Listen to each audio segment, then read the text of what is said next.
혹시 여러분 주변에는 이런 사람이 있지 않나요? 가만히 보면 세상에서 가장 무서운 건 칼도 불도 아닙니다. 사람과 사람 사이를 갈라놓는 말 한 줄, 그 말의 독이 가장 오래 남습니다.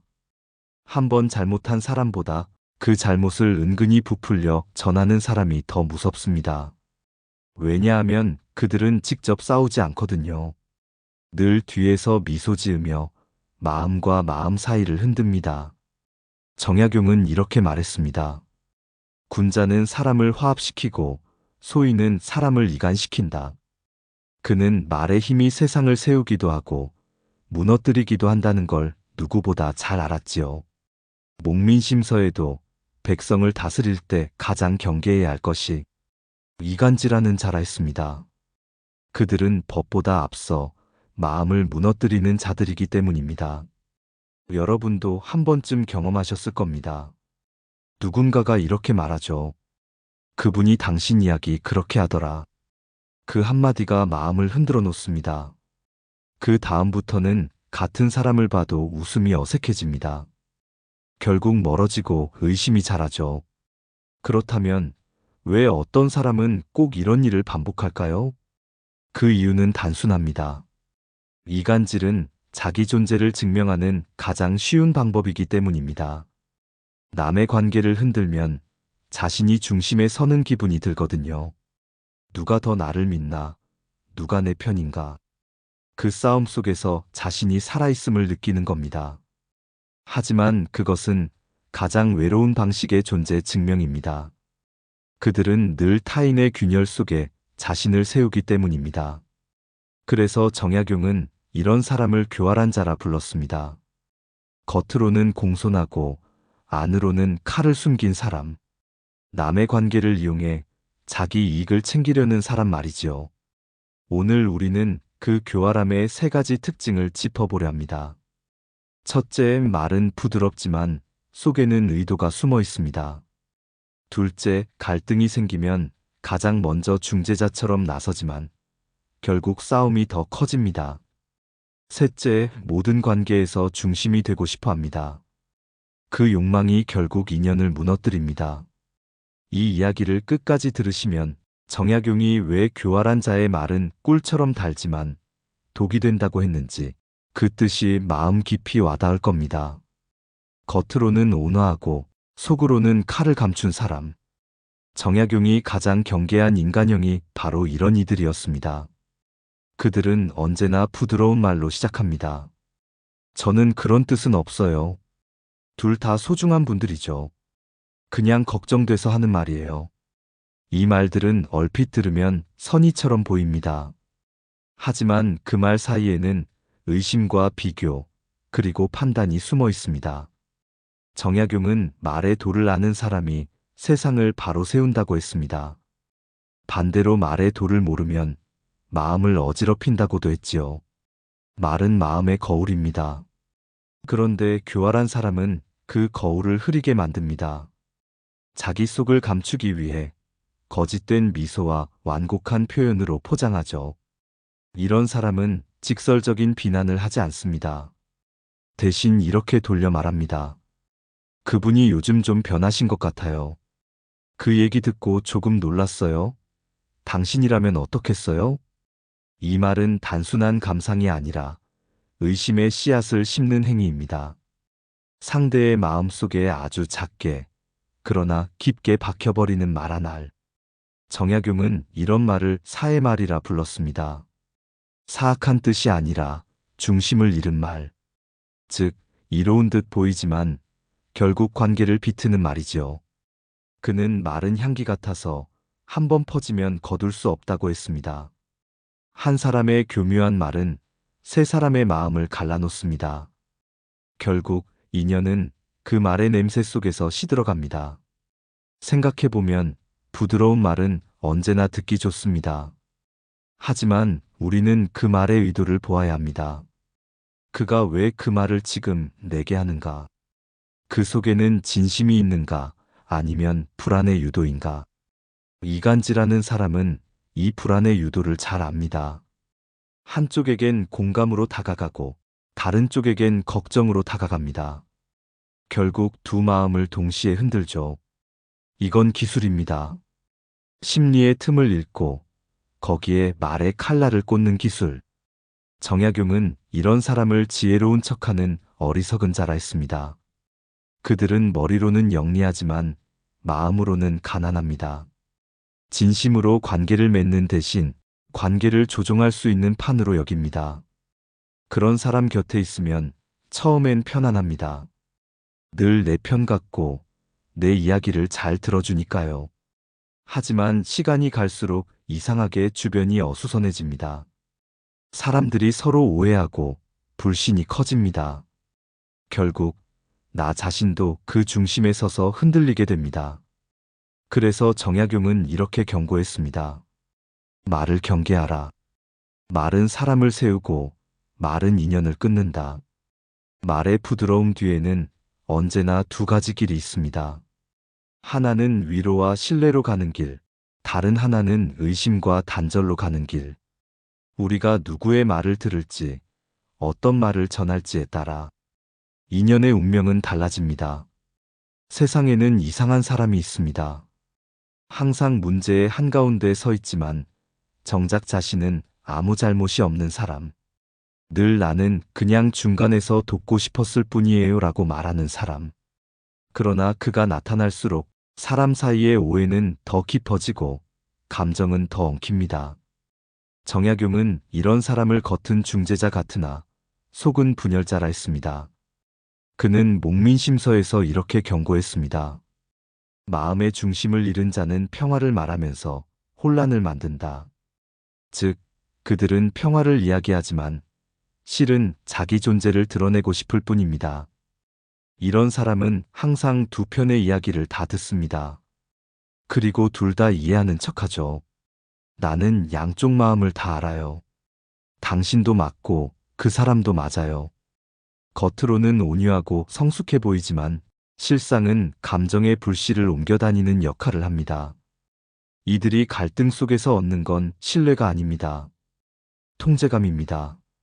누가 누구를 어떻게 생각하는지 그 정보를 가장 많이 쥐고 있다는 우월감이 그들의 에너지입니다.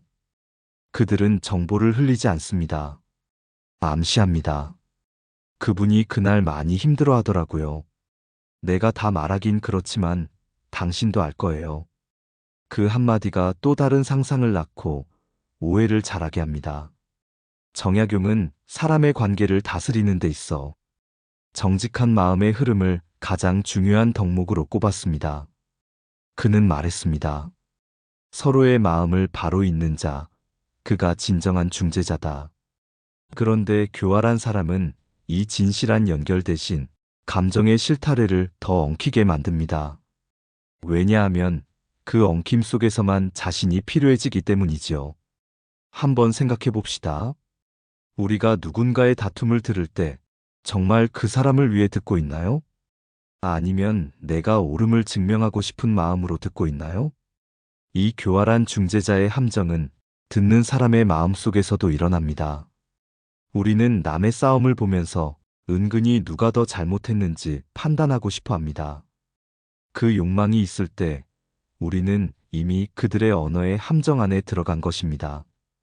정약용은 이런 심리를 꿰뚫어 보았습니다. 그래서 그는 제자들에게 늘 이렇게 말했지요. 세 사람의 말이 어긋날 때 먼저 침묵하라. 침묵은 마음의 나침반이다. 그는 침묵을 단순한 무반응이 아니라 진실을 지키는 힘이라 보았습니다. 교활한 사람은 언제나 소란 속에 머뭅니다. 그는 고요를 두려워합니다. 고요 속에서는 자기의 의도가 드러나 버리기 때문입니다.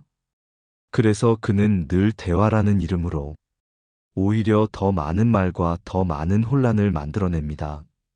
정약용의 철학에서 가장 빛나는 부분은 바로 여기입니다. 그는 이렇게 썼습니다. 중재란 말이 적고 뜻이 맑은 데서 온다. 즉, 진짜 중재자는 적게 말하고 많이 듣습니다. 교활한 자는 많이 말하지만 듣지 않습니다. 그 차이 하나가 인연의 생사를 가릅니다. 우리가 관계 속에서 나는 그냥 돕고 싶었을 뿐이라 말할 때 그 마음을 한번 점검해 보아야 합니다. 그 말 속에 혹시 내가 주인공이고 싶은 욕심이 숨어 있진 않은가? 그 욕심이 바로 교활함의 씨앗입니다. 정약용은 인간의 가장 깊은 욕망을 중심이 되고 싶어 하는 마음이라 했습니다. 그는 그것을 위심이라 불렀지요. 모든 행동의 밑바탕에는 누가 인정해 주길 바라는 마음이 숨어 있다는 뜻입니다. 교활한 사람의 세 번째 특징은 바로 이겁니다. 모든 관계에서 자신이 주인공이 되려는 욕망. 그 욕망이 커질수록 그는 남의 인연을 이용합니다. 남과 남 사이의 거리를 좁히는 대신 그 틈에 자신을 끼워 넣습니다. 그래서 세상은 언제나 시끄럽고 관계는 복잡해집니다. 이런 사람은 겉으로는 늘 다른 사람을 위한 말을 합니다. 두 분이 잘 지내야 저도 편하죠. 내가 중간에서 얼마나 애쓰는지 알아요? 그러나 그 말의 뿌리를 들여다보면 그가 지키고 싶은 건 평화가 아니라 자기 위치입니다. 그는 누군가가 자기 없이 잘 지내는 걸 견디지 못합니다. 왜냐하면 그 순간 자신이 잊히는 것 같기 때문입니다. 정약용은 이런 심리를 허영의 미혹이라 불렀습니다.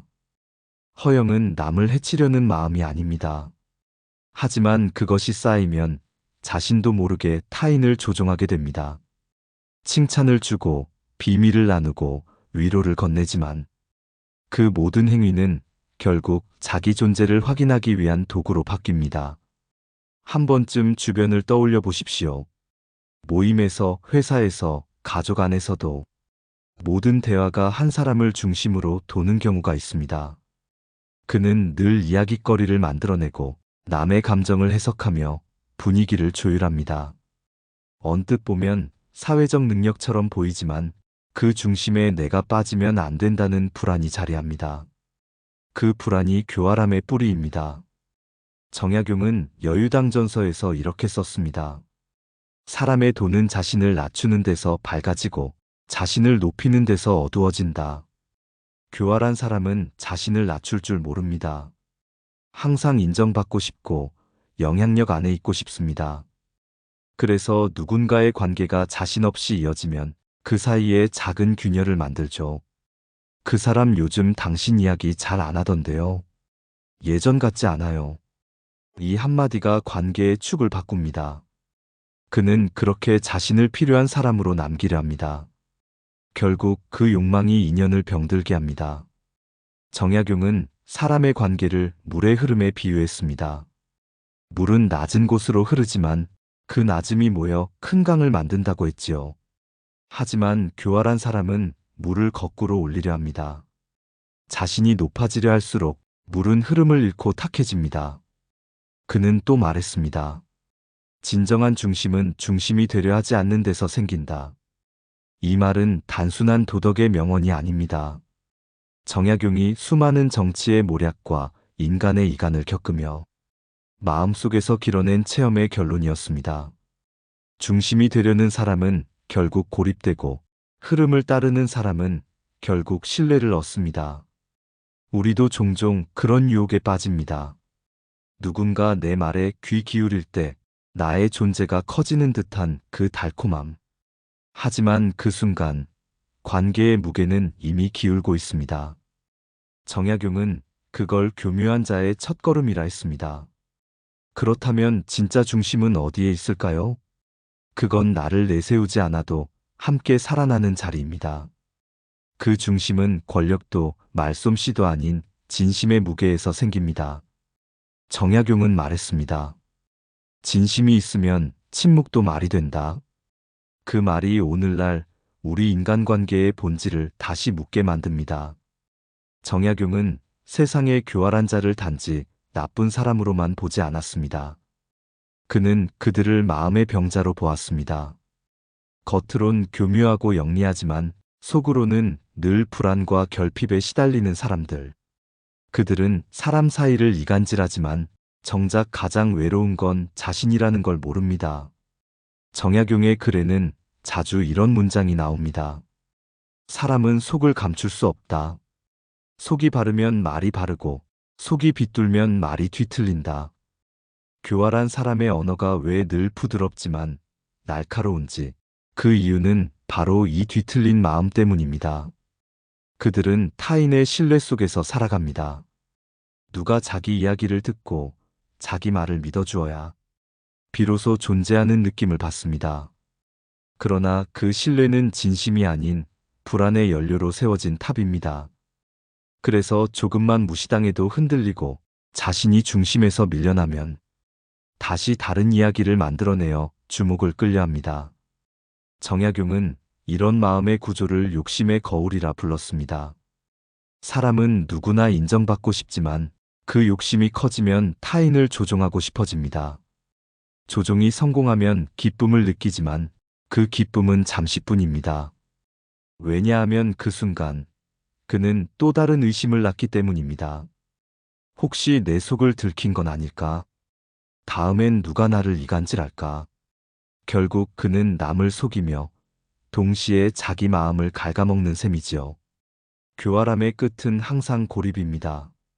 처음엔 많은 사람들이 그를 중심으로 모입니다. 말을 잘하고 감정을 조율하니까요.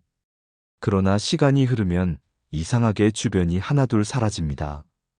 사람들은 그를 경계하게 되고 그도 그것을 눈치챕니다. 그때부터는 더 큰 불안이 시작됩니다. 그래서 그는 또 다른 관계를 찾아 다시 새로운 인연을 흔듭니다. 그건 끝없는 순환입니다. 정약용은 이런 순환을 심의 윤회라 불렀습니다. 탐욕이 돌고 불안이 따라오고 결국 외로움으로 되돌아오는 마음의 윤회 말이지요. 그는 또 이렇게 경고했습니다. 속임으로 얻은 인연은 반드시 속임으로 흩어진다. 이 한 문장은 인간관계의 철칙입니다. 교활한 사람은 순간적으로는 유리합니다. 사람들이 그에게 의지하니까요. 하지만 시간이 지나면 그의 말에는 신뢰보다 계산의 냄새가 배어 있습니다. 그 냄새를 사람의 마음은 금세 알아차립니다. 그때부터 그의 말은 힘을 잃습니다. 정약용은 이런 사람을 보며 안타까워했습니다. 그가 미워서가 아니라 그 마음의 고통을 알았기 때문입니다. 그는 말했습니다. 교활한 자도 결국 사람이다. 다만 그 마음이 어둠 속에 길을 잃었을 뿐이다. 그에게 필요한 건 처벌이 아니라 자각이었습니다. 자신이 왜 그렇게 말하고 왜 그렇게 행동하는지를 깨닫는 순간 교활함은 서서히 힘을 잃는다고 보았습니다. 결국 정약용은 이렇게 정리합니다. 사람의 병은 말에서 드러나고 그 말의 근원은 마음에 있다. 마음을 고치지 않으면 말은 끝내 독이 된다. 이 문장은 지금 시대의 우리에게도 그대로 통합니다. 누군가를 의심하게 만드는 말, 남을 살짝 헐뜯는 말, 자신을 돋보이게 만드는 말. 그 모든 말 뒤에는 불안한 나가 있습니다. 교활한 사람의 가장 깊은 비극은 남의 인연을 무너뜨리며 살아가지만 결국 자기 인연조차 지켜내지 못한다는 데 있습니다. 정약용은 그것을 인연의 인과로 보았습니다. 남의 신뢰를 무너뜨리면 언젠가 자신에게서도 신뢰가 사라진다. 그것이 세상의 질서이자 마음의 법칙이라고 했지요. 누구나 한 번쯤 그런 사람을 만납니다. 겉으론 다정하고 속으론 나를 세운 사람. 언제나 부드럽지만 그가 다녀간 자리는 묘하게 흔들립니다. 정약용은 이런 인간을 피해야 한다고만 하지 않았습니다. 그는 그 속에서 우리 마음의 거울을 보라 했습니다. 교활한 자는 나를 비추는 그림자다. 그 말이 뜻하는 바는 분명했습니다. 우리가 그를 통해 분노하고 억울하고 흔들릴 때 그 반응의 뿌리엔 나의 욕심과 불안이 숨어 있다는 것이지요. 교활한 사람은 관계의 틈에서 삽니다.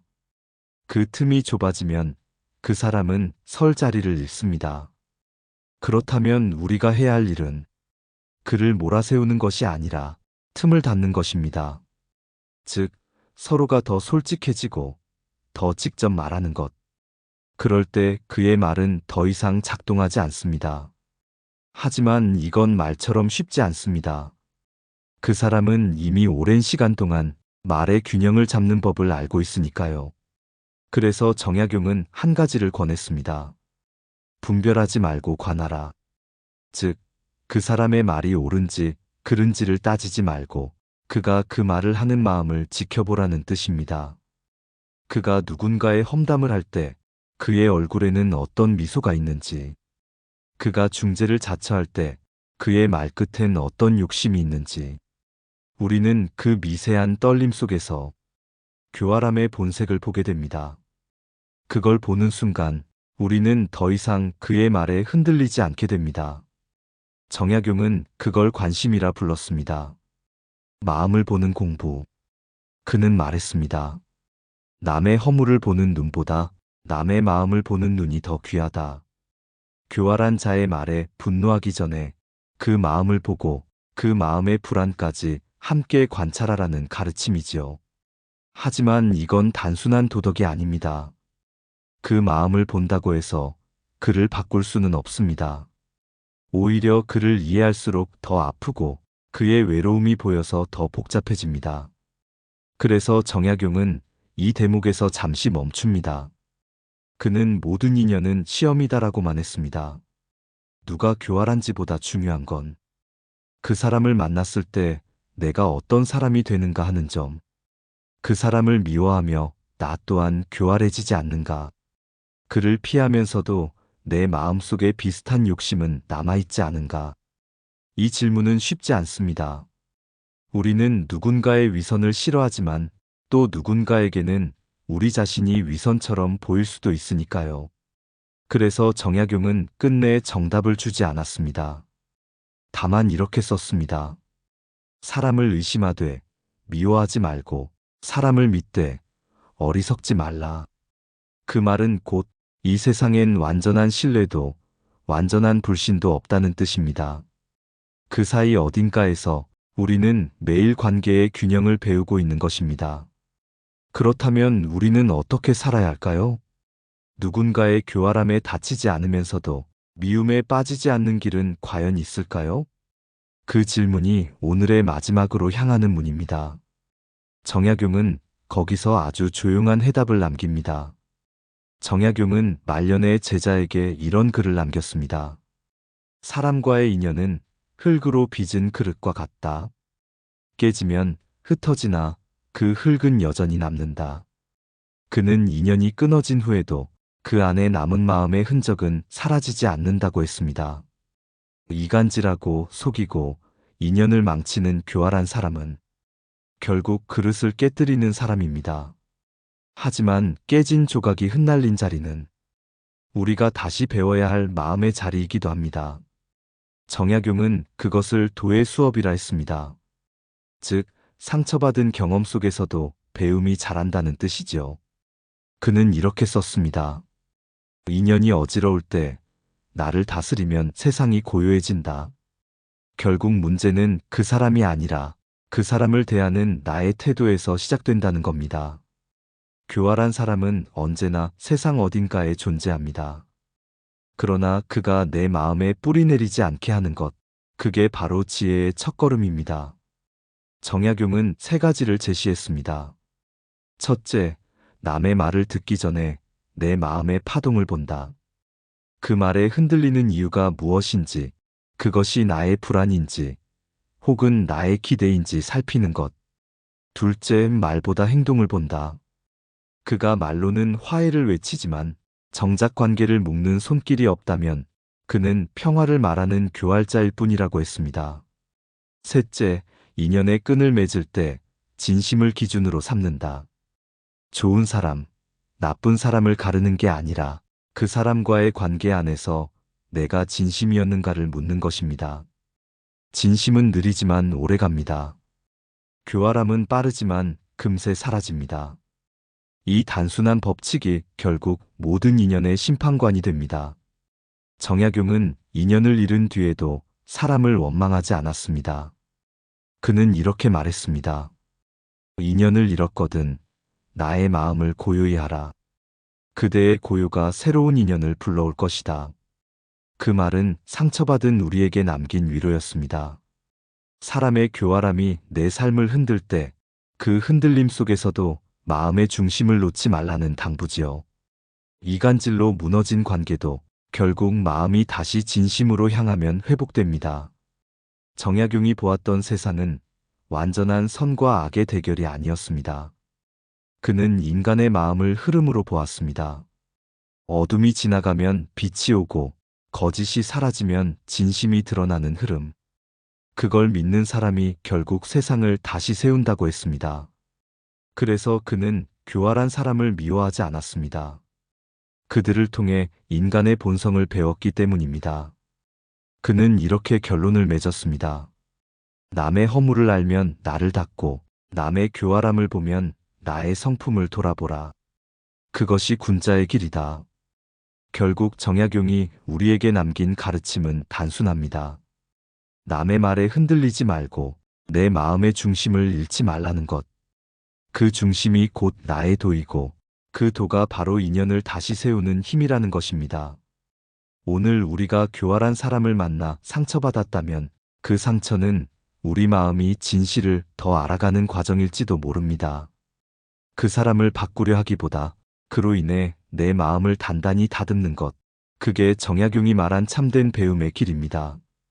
마지막으로 정약용의 말을 한 줄만 남깁니다. 교활함은 일시의 지혜여. 진심은 영원의 돌이다.